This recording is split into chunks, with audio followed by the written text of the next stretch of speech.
여러분을 사랑하십니다. 아멘. 하나님은 여러분을 하나님의 아들들 되게 하시려고 만들려고 예수 그리스도를 이 땅에 보내주셨습니다.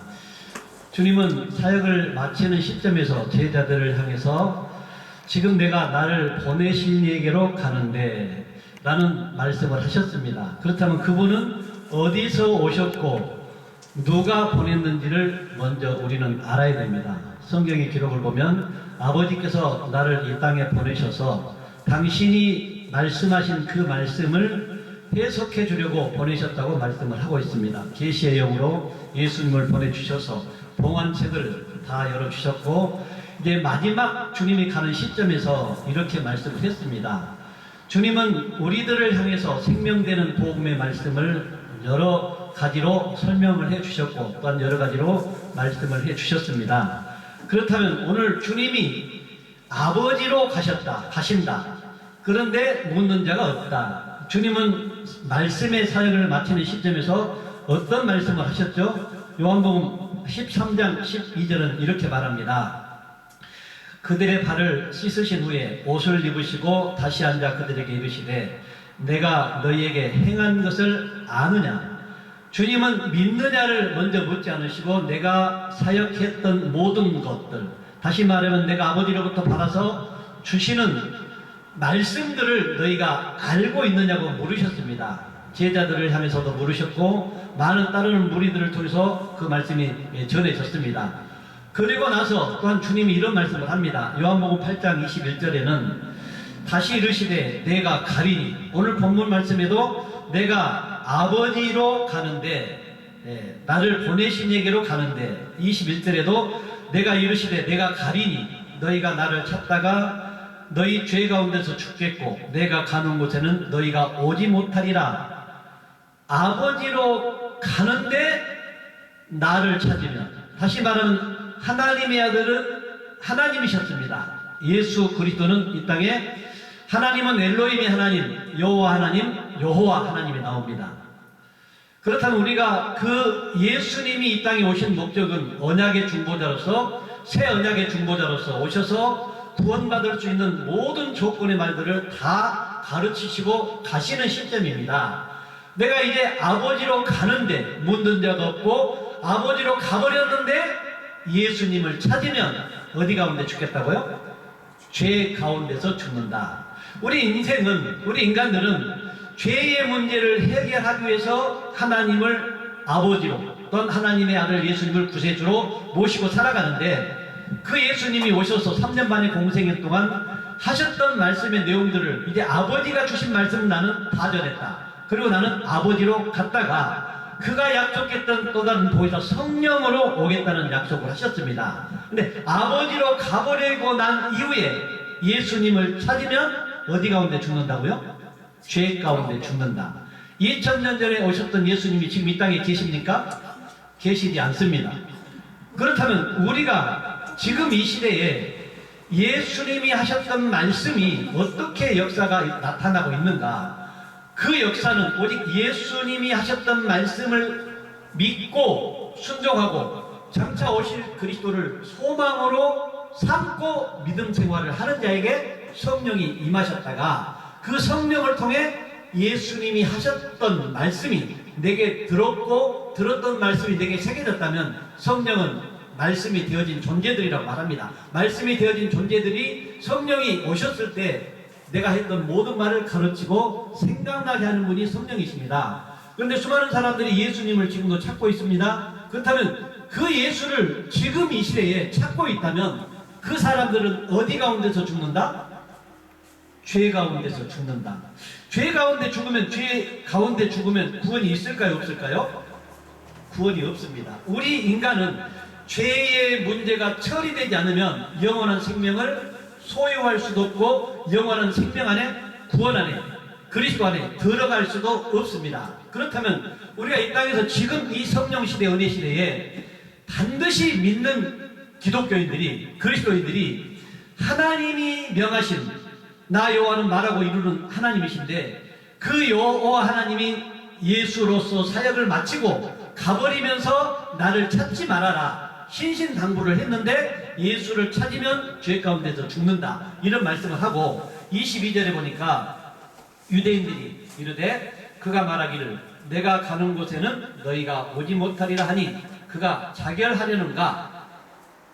주님이 이제 아버지로 갔는데 주님을 찾다가 주님을 주님 앞에 하기를 자결하려 하는가, 이렇게 말합니다. 근데 주님은 제자들을 향해서 내가 가는 곳에 너희는 오지 못할 것이라고 말합니다. 그렇다면 우리들은 말하고 이루는 여호와의 말씀을 그대로 내가 받아들인다면, 주님이 이전에 있던 곳 아버지로 가셨다면 내가 아버지 있는 곳에 갈 수 있다 없다? 없다요. 주님이 못 온다고 했으면 못 가는 거예요. 그리고 그분을 따라 우리는 가려고 하지요.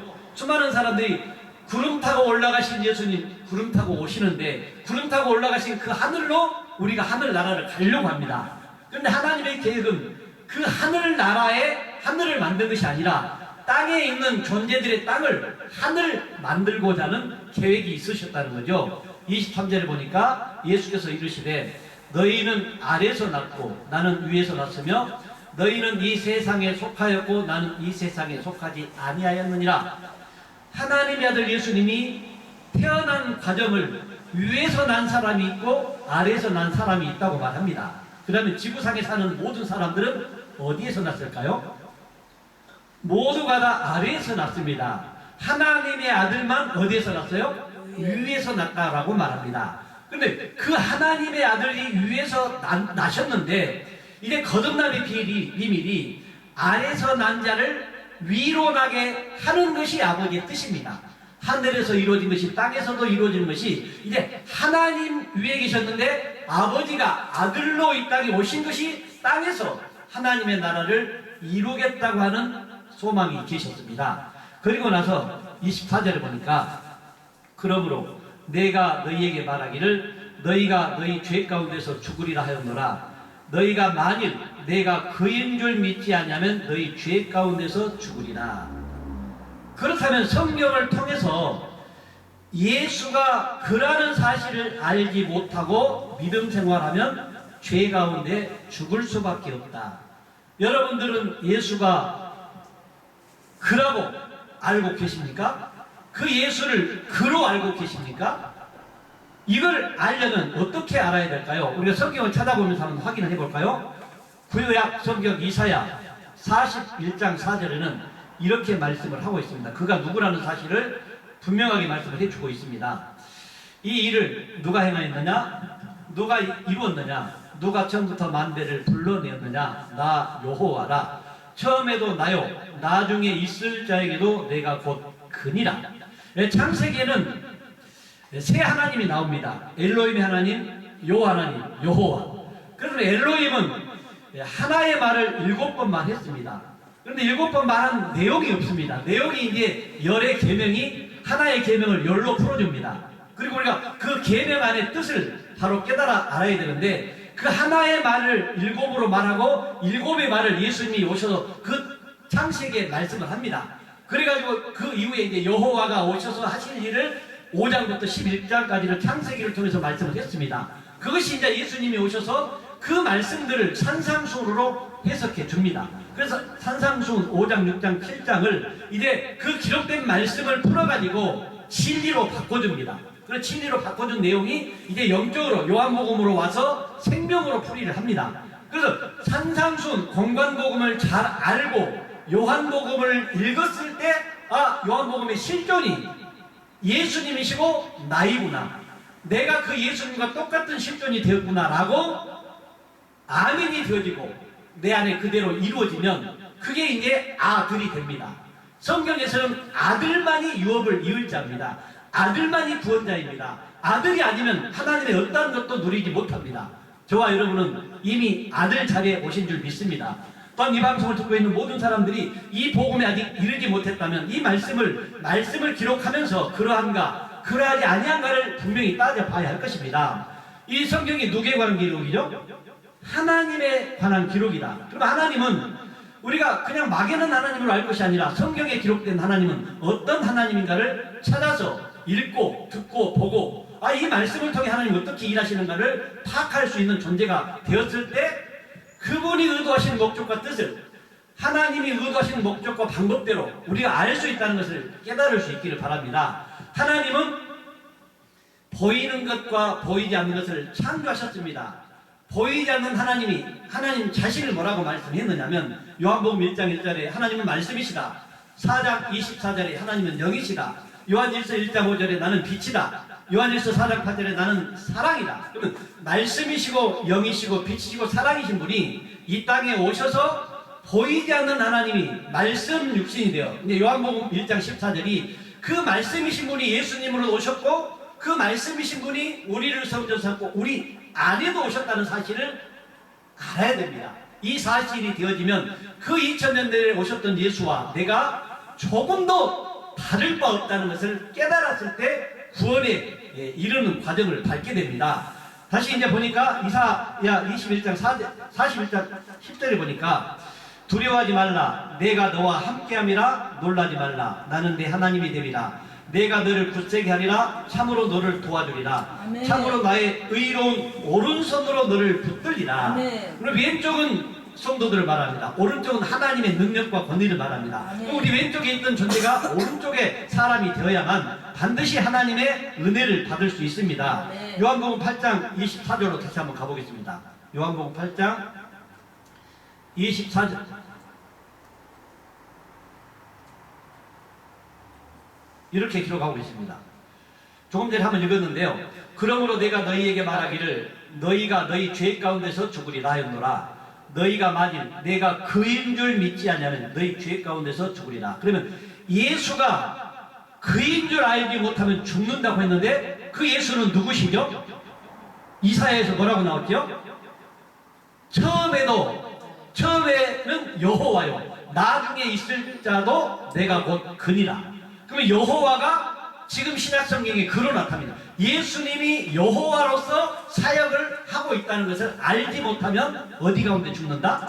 죄 가운데 죽는다. 예수가 그리스도라는 사실을 알라는 말이죠. 다시 마태복음 1장 16절에 보면 이렇게 말하고 있습니다. 수많은 사람들이 왜 말씀의 기록을 깊이 묵상하지 않는지 모르겠습니다. 저는 이 말씀을 들을 때도 배우지 않고 듣지 않았을 때도 읽었을 때에 있겠습니다. 야곱은 마리아의 남편 요셉을 낳았으니 마리아에게서 그리스도라 칭하는 예수가 나시니라. 왜 그리스도라 칭하는 예수라고 했을까? 그냥 예수 그리스도 이렇게 한마디로 잘라 기록하면 더 쉬울 텐데 그리스도라 원문에는 이름하는 예수가 나시니라. 그러면 예수는 누구예요? 본질이? 그리스도. 여기서 그리스도라 칭하는 예수. 그러면 보이는 것과 보이지 않는 것을 구분한다면 예수는 어떤 분? 보이는 분. 그리스도는 보이지 않는 분. 이제 이렇게 우리가 알고 내 마음에 저장을 하면 이제 분별해서 볼 수 있는 안이 열립니다. 영적 눈이 열립니다. 그런데 예수 그리스도 다 모두가 다 그분은 메시아 맞아요. 메시아 맞습니다. 그분은 왕 맞습니다. 그분은 왕직, 제사장직, 선지자직 3직을 가지고 오셨지만 이 땅에 오실 때 예수로 오신 목적은 새 언약의 중보자로 오셨다. 그 언약의 중보자로 오신 분은 오셔서 복음을 전하시고 죄를 없이 하시고 마귀를 멸하시고 삶의 본을 보이시고 아버지로 갑니다. 그 사건 모두를 이제 아버지로 가셨다가 아버지 성령, 진리 성령으로 우리 안에 오셔서 수많은 사람들을 통해 일하겠다는 것이 당신의 뜻입니다. 그렇다면 우리가 예수 한 분으로 복음을 전한다면 그분이 가는 곳이 정해졌는데 딴 것까지 복음을 못 전하잖아요. 우리가 미디어가 발달하는 이 시대에 지금 녹화하는 이 과정이 세계 방방곡곡으로 나가는 것처럼 그 예수로서는 이런 시대도 없었거니와 하나님으로 그 하나님의 아들 예수로 오셔서는 그 지역 외에 그분이 가는 것 외에는 말씀을 전할 수가 없지요. 그렇다면 어떻게 딴 것까지 복음을 전하겠습니까? 그가 가시고 그는 주님은 씨 뿌리는 비유를 통해서 이 씨는 하나님의 말씀이니 누가복음 8장 11절은 이렇게 말하고 있죠. 씨는 말씀이다. 말씀의 씨를 뿌렸는데 수많은 사람들에게 이 씨가 떨어져서 이제 그 씨를 통해 열매가 나타나면 이제 하나님의 아들들이 됩니다. 그 이후부터 17절부터 이제 예수 그리스도까지 42대가 나옵니다. 그리스도까지 14대더라. 그러면 14 해가지고 42대가 되는데 예수까지가 41대고 예수님이 가시고 약속했던 성령 임한 존재들을 42대로 부르십니다. 그럼 주님은 언약의 중보자로서 성령을 약속하시고 그 성령이 임하면 나보다 더 큰 일을 할 것이다. 이런 말씀을 선언해 줍니다. 그럼 예수님보다 큰 일을 하는 사람이 더 높은 사람이요? 예수님이 더 높은 사람이에요? 예수님이. 나보다 더 큰 일을 한 사람이 더 높은 지위에 있어요? 그 큰 일을 하지 않는 사람이 높은 지위에 있어요? 그 더 큰 그렇죠. 하는 사람. 그럼 예수님보다 더 큰 일은 그 성령이 임한 존재들을 통해 예수님의 사역보다 더 큰 일을 한다. 다시 말하면 예수님은 이 땅에 3년 만에 공생년 동안 아버지가 주신 모든 말씀들을 다 이루었다, 다 선포했다, 다 말했다 라고 말하시면서 나보다 더 큰 일을 하겠다고 말을 하고 갔다는 것은 예수님이 하지 못했던 생명 살리는 일, 그분은 생명을 살리는 구원의 조건은 다 갖췄지만 한 생명도 살리지 못했지요. 네. 한 생명도. 그렇다면 생명을 살리는 일을 지금도 너무 하우리 생명을 살리는 것이 하나님 편에서는 큰 일이라고 말씀을 하고 있습니다. 우리가 오늘 다시 본문 5절로 가보면 지금 내가 나를 보내신 에게로 가는데 너희 중에서 나더러 어디로 가는지 묻는 자가 없다. 그러면 주님이 원래 어디서 왔는가? 16장 28절은 이렇게 기록하고 있습니다. 내가 아버지에게서 나와 세상에 왔고 다시 세상을 떠나 아버지로 가노라 하시니, 그러면 아버지가 계셨던 것이 어디시죠? 하늘나라죠. 하늘이죠. 하늘에 계셨던 분이 이 땅에 누구를 보내요? 예수로 보내죠. 예수로. 그 예수로 보내셔서 아버지가 주신 말씀을 다 대언하고는 어디로 가요? 다시 아버지로 갑니다. 아버지로 가는데 이제 이 땅에 예수가 없어져 버렸어요. 그런데 예수를 찾으면 어디 가운데 죽겠고? 죄 가운데 죽는다. 그럼 그 아버지는 이제 우리 안에 오셔서 우리를 성전 삼고 당신이 계획했던 땅끝까지 복음을 전하는 일을 하신다는 얘기입니다. 또한 우리를 통해서 생명을 살려내겠다는 말씀입니다. 6절에 보니까 도리어 내가 이 말을 함으로 너희 마음에 근심이 가득하였도다. 이 말은 어떤 말이죠? 아버지로 간다고 하니까 보이는 세상에 로마로부터 해방을 시켜줄 줄 알았던 메시아로 그들이 알고 믿고 따랐는데 로마의 압제로부터 해방을 안 시켜주고 말씀만 던져놓고 가버린다고 하니까 제자들의 마음이 근심이 가득했다고 말합니다. 그래서 주님은 요한복음 14장 1절에 이렇게 말합니다. 너희는 마음에 근심하지 말라. 하나님을 믿으니 또 나를 믿으라. 내 아버지 집에 거할 곳이 많도다. 그렇지 않으면 너희에게 일렀으리라. 내가 너희를 위하여 처소를 예비하러 가노니 가서 너희를 위하여 거처를 예비하면 내가 다시 와서 너희를 내게로 영접하여 나 있는 곳에 너희도 있게 하리라. 하나님이 예수님으로 오셔서 사역을 마치고 아버지로 간 목적이 뭐라고요? 우리를 위해서 처소를 예비하고 거처를 예비하러 가는다. 거처와 처소가 예비되면 그분이 오셔서 우리를 영접해 준다. 예, 구원은 내가 그분을 영접하는 게 구원이 아니고 그분이 오셔서 나를 영접해 주었을 때 구원이 성립됩니다. 성경에는. 그런데 우리가 예수님을 입으로 시인하고 영접해 버리면 구원이라고 가르칩니다. 구원 아닙니다. 죄송합니다. 모든 지금까지의 사역들이 우리가 영접 기도문을 시키고 가르치고 해가지고 그들이 입술로 고백을 하면 당신 구원 받았습니다. 구원도 우리가 받았고 말고를 해결해 줍니다. 구원은 오직 하나님의 생명만이 구원입니다. 생명 대신 그리스도가 내 안에 있지 않으면 구원이 성립되지 않는다는 것을 성경이 분명히 말하고 있습니다. 고린도전서 12장 4절을 하면 고린도전서 12장 4절을 한번 제가 읽어드리겠습니다. 은사는 여러 가지나 성령은 같고 직분은 여러 가지나 주는 같으며 또 사역은 여러 가지나 모든 것을 모든 사람 가운데서 이루시는 하나님은 같으니. 하나님은 같다. 하나님은 몇 분이시죠? 하나님은 한 분이십니다. 예. 영은 몇 개지요? 영도 하나. 말라기 2장 15절 한번 읽어드리겠습니다. 여러분들이 확실하게 알고 가야 됩니다. 말라기 2장 15절은 이렇게 말씀을 기록합니다. 하나님께서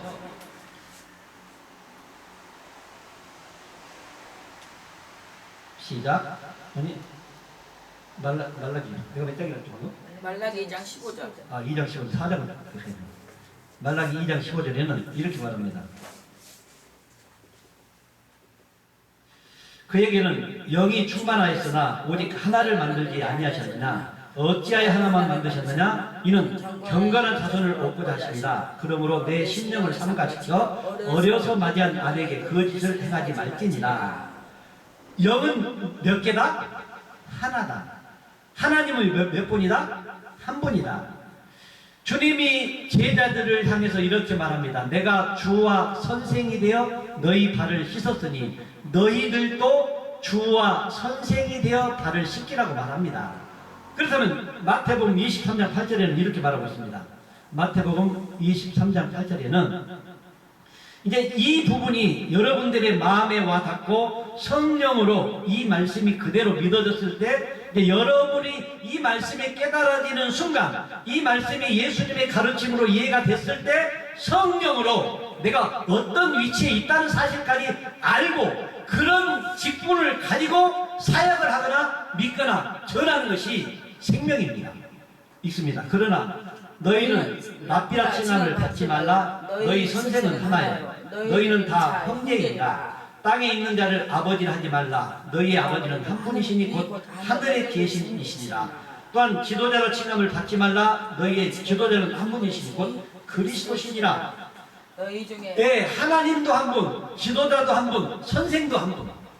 그렇다면 우리가 가장 오해되는 것 중에 하나가 수많은 사람들이 제가 이 복음을 전하면 목사님 제발 좀 교재를 만들어서 좀 교재로 좀 가르치시고 제공을 해 주십시오. 설령 내가 교재를 잘 만들어 가지고 잘 가르쳤다고 해도 예수님을 보면서 여러분들이 깨달아야 됩니다. 예수님은 누구시죠? 하나님이시죠. 근데 이 땅에 아들 예수로 오셨습니다. 하나님이신 분이 이 땅에 오셔서 직강을 직접 강의를 했어요. 그럼에도 불구하고 사람의 가르침으로는 보이지 않는 하나님에 대해서 깨달았다 못 깨달았다? 못 깨달았다. 예수님이 제자를 직접 부르시고 가르쳤는데 보이지 않는 하나님을 몰라보고 보이는 예수가 하나님의 전부인 것처럼 믿고 따랐기 때문에 십자가를 지실 때 언약의 중보자로서 기둥에 달리실 때 새 언약을 성취하기 위해서 자신의 몸을 내어드렸을 때 다 도망을 가잖아요. 이게 제자 교육에서 멈추면 다 도망갑니다. 제자가 주와 선생이 되어야 한다는 말이죠. 주와 선생은 어떻게 되지요? 그분이 가시면서 내가 가면 또 다른 보이사 성령을 보내주겠다. 그 성령을 소망으로 믿음, 소망, 사랑, 제1은 사랑이다. 소망으로 기다리는 사랑의 본질이신 분이 우리를 거쳐 삼고 우리를 초소 삼아 우리 안에 오시는 것이 영접입니다. 내가 초소가 되어지면 영접이 그분이 내 안에 오시는 것이 영접입니다.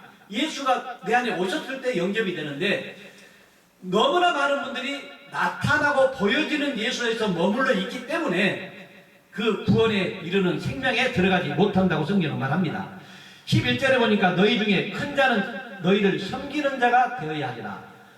아버지는 큰 자였습니다. 작은 자로 섬김으로 내가 인자에 온 것은 섬김을 받으리 함이 아니라 섬기러 왔다. 많은 사람이 대속물로 들여왔다. 왜 인자가 된 모든 사람들은 섬김이 기본이 되어야 합니다. 재물이 기본이 되어야 합니다. 저 사람이 구원받을 수 있는 일이 되어질 수 있다면 나는 내 생명을 들여서라도 그가 생명 안에 들어올 수 있도록 주님처럼 아버지의 말씀에 순종과 복종으로 내 삶의 전부를 내어드려야 한다는 것입니다. 아멘. 오늘 16장 7절에 이렇게 말합니다. 그러나 내가 너에게 실상을 말하노니 내가 떠나가는 것이 너에게 유익이라. 내가 떠나가지 아니하면 보혜사가 너희에게로 오시지 아니할 것이요 가면 내가 그를 너희에게로 보내리니. 요한복음 14장 16절에 내가 또 다른 보혜사를 너희에게 성령으로 보내주겠다고 약속하시고 그 성령을 받을 수 있는 조건의 말을 합니다. 내가 너희에게 실상을 말한다. 그러면 예수님이 전했을 때 제자들이 예수님을 바라보는 예수를 실상으로 보았느냐? 형상으로 보았느냐? 형상의 모양으로 예수 형상과 모양으로 오신 예수를 실존으로 보고 있기 때문에 실상이 아니라고 말합니다. 주님이 친히 자신에 대해서 보이는 예수에 대해서 실상이 아니라고 말합니다. 그리고 나서 내가 떠나가는 것이 너에게 유익이라. 내가 누구죠? 여기서 예수 그리스도입니다. 예수님이 떠나가야 누구에게 유익이다? 제자들의 유익이다. 그럼 이 시대에 믿는 모든 사람들의 마음속에서 누가 떠나가야 돼요? 예수가 떠나가야 유익이에요. 떠나가야 누가 와요? 보혜사 성령이 와요. 그 성령이 오면 우리가 어떤 말을 할 수 있어야 되죠? 요한복음 10장 30절에 나와 아버지는 하나이다. 그럼 여기서 나와 속에 어떤 의미가 담겨 있냐면 나는 누구죠? 예수님. 예수님과 우리가 하나다. 이렇게 말을 합니다. 그러면 예수님과 우리와 아버지가 하나다. 그러면 삼위가 다 나옵니다. 그럼 이 우리는 창세기 1장 26절에 우리가 우리의 형상대로 하나님의 사람들을 만들었다. 아버지의 형상의 모양을 가지고 우리를 만드셨다는 거죠. 로마서 9장 24절은 이렇게 말합니다. 로마서 9장 24절에는 여러분들을 뭐라고 말씀하시냐면 이 그릇은 우리니 곧 유대인 중에서뿐 아니라 이방인 중에서도 부르신 자니라. 여기에 우리가 나와 속에 예수님과 우리가 들어갑니다. 우리가 들어가고 아버지는 하나다. 이게 나와 내 안에 있는 예수님과 아버지는 하나다. 이 하나를 이해하는데 모든 사람들이 세월을 허비합니다. 이 하나됨의 축복을 받아야만이 구원입니다. 다시 말하면 2000년 전에 오셨던 예수님이 누구로부터 세례를 받죠? 요한으로부터 세례를 받습니다. 요한이 물 세례를 했을 때 하늘에서 무엇이 내려왔어요? 성령이 비둘기같이 내려왔다고 말합니다. 비둘기 같은 성령이 내려왔다고 합니다. 그 성령이 임할 때 하나님의 영, 성령이 뭐죠? 성령 받았네 찬양들을 잘 합니다. 그런데 그의 삶의 모습 속의 언어는 그 성령의 모습이 아닙니다. 거룩한 영은 뭐라 해서 내가 너에게 이른 말이 영이요 생명이다. 그러면 신명기 18장 18절에 이렇게 말합니다. 하나님이 그 영에 대한 것을 정확하게 풀어줬습니다. 주님이 오셔서 내가 너에게 이른 말이 영이요 생명이라고 했다면 이제 모세와 같은 선지자를 보낼 때 다시 말하면 구약의 모든 선지자들이 장차 예수 그리스도 메시아를 보낼 것이다. 그 메시아의 입속에 뭘 주는가? 이렇게 말합니다. 내가 그들의 형제 중에서 너와 같은 선지자 하나를 그들을 위하여 일으키고 내 말을 그 안에 그 입에 두리니 내가 그에게 명령하는 것을 그가 무리에게 다 말하리라. 내 말을 그 입에 두었다. 그러면 요한복음에서 내가 너희에게 이른 말이 뭐라고요? 영이고 생명이다. 그러면 영은 몇 개 만들었다? 하나인 영, 아버지가 영으로 누구 안에 와요? 예수님 안에 오는 거죠. 예수님 안에 와서 아버지가 주신 말씀을 그 예수를 통해 선포합니다. 다시 말하면 예수 인자 시대도 지나고 지금 성령 시대인데 주님이 가시면서 약속했던 성령이 지금 여러분 목사님들 안에 여러분 성도들 안에 와버렸습니다. 와버렸는데 이 와버린 사건을 바울은 어떻게 표현을 했냐면 고린도 후서 5장 17절에는 이렇게 말합니다. 고린도 후서 5장 17절에 그런즉 누구든지 그리스도 안에 있으면 새로운 피조물이라 이전 것은 지나갔으니 보라 새 것이 되었도다. 새 것 좋아하죠. 우리가 수많은 사람들이 입던 옷을 벗고 새 옷을 입으면 새 옷을 내가 우선적으로 입고 다니지 과거에 찢어지고 더러웠던 옷을 입지 않습니다. 우리도 과거에 입었던 율법의 옷을 벗어버리고 새로 오신 영 진리 하나만을 가지고 있는 그 영이 내 안에 와버렸습니다. 그러면 이전 것은 지나갔다고 했습니다. 다 없어졌습니다. 그리고 새 것만을 줬습니다. 그 과정이 죽으시고 장사되고 부활의 영이 옵니다. 그럼 우리의 옛 사람은 완전히 소멸되고 새 사람 된 내 안에 그리스도 진리의 영 하나만 있어요. 그러면 누구와 똑같아요? 2000년에 오셨던 예수 독생자, 인자, 그 인자가 내가 되고 그 독생자가 내가 돼. 그 존재가 안 되면 성경을 풀어갈 수 없어요. 저와 여러분이 하나님을 믿고 있다고 하면서 이 하나님의 비밀을 아직 체감을 못합니다. 지식으로 입술로는 다 말합니다. 삶의 나타남의 모습으로는 안 됩니다. 그런데 믿으면 되어지고 되어지면 나타남인데, 주님이 되어져서 나타나는 것이 누구만 나타났어요? 예수님 안에 계신 아버지의 말씀 진리 하나만이 나타났다는 거죠. 우리는 진리를 알지니 진리가 너희를 자유케 하리라. 이 진리에 대해서도 정확한 정보가 없습니다. 지식이 없습니다. 그럼 진리는 성경에서 몇 가지로 나옵니까? 시편 31편 5절에 여호와 하나님이 진리, 다니엘 10장 21절에 기록된 말씀이 진리, 요한복음 14장 6절에 예수님이 진리, 16장 13절에 성령이 진리, 17장 17절 아버지의 말씀이 진리. 이게 핵심 포인트입니다. 수많은 사람들이 이 비밀을 깨달았을 때 생명 안에 또한 생명으로 살아갈 수 있는 존재가 됩니다. 제가 읽어드리겠습니다. 그들을 진리로 거룩하게 하옵소서. 아버지의 말씀은 진리입니다. 그들을 진리로 거룩하게. 그럼 진리는 여호와 하나님으로 기록된 말씀으로 예수님이 하셨던 말씀으로 성령이 가르쳐준 말씀으로 내가 누구와 아버지와 하나. 그래서 나와 우리는 하나다. 예수님이죠. 예수님은 지금은 에고 에임이니까 에고인 나 신광처럼 죽고 우리가 그 그리스도입니다. 우리와 아버지는 하나다. 이런 존재의 하나. 2000년 전에 계셨던 예수님과 나와 조금도 다를 바 없는 아들. 이런 아들만이 유업을 받습니다. 기업을 물려받습니다. 그래서 여러분들이 복음은 하나님의 아들 예수 그리스도의 복음의 시작이다. 아들만이 복음인데 다른 어떤 것으로도 복음을 설명할 수 없습니다. 아들이 되지 않으면 복음이 아닙니다. 저와 여러분이 이 아름다운 선교 방송을 통해서 들은 모든 말씀들이 유튜브에 많이 올라가 있습니다. 제 이름을 클릭하시고 많은 사람이 듣고 기록하고 성령의 가르침으로 깨달아 알면 기쁨은 떠나지 않습니다. 감사가 떠나지 않습니다. 찬양이 떨어지지 않습니다. 아멘. 쉬지 않고 기도하는 것은 육신의 생명으로 나와서 10시간, 14시간 하는 것도 중요하지만 먼저 내 존재가 그분으로 사는 존재가 24시간 기쁨이고 감사하고 쉬지 않고 기도하는 것입니다. 저는 감사합니다. 오늘 또 생명 되신 그리스도께서 내 안에 오셔서 주님이 주신 진리의 말씀을 선포했습니다. 성령으로 듣게 하시고 성령으로 깨닫게 하셔서 저들이 가는 곳에 생명이 살아나는 역사가 있도록 인도하여 주옵소서. 생명과 마음이 되시는 존귀하신 우리 주 예수 그리스도 이름으로 기도합니다. 아멘.